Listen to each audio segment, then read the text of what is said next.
months or so, I've had the pleasure of overseeing our team of analysts here in Egypt.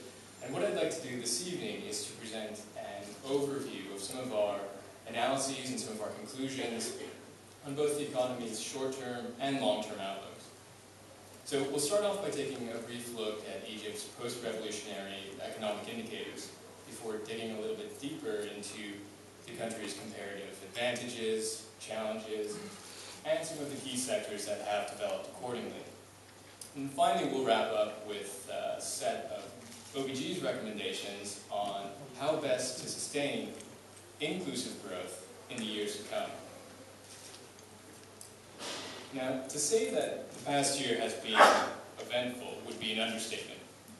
You often hear Hollywood movies being described as thrilling or gripping or edge of your seat, but fiscal policy and currency depreciation don't usually evoke the same reaction.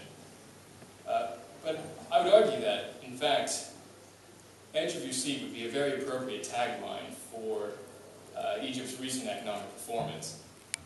Now, the ups and downs since the revolution have been palpable, and obviously the downs more so. Over the past 18 months, Egypt has undergone significant transformation, both politically and economically. Now, in the heady days of 2007 and 2008, growth was in excess of 5, 6, even 7%. Some industries, like communications, were growing year on year, double-digit figures. Tourism, for example, jumped by 21%.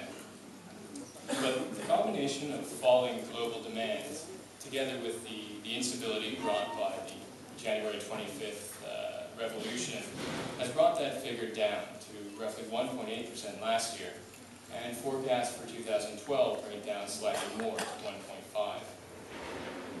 Poverty in Egypt still remains stubbornly high. Official employment has hit 12%, and that's not counting the vast ranks of the underemployed.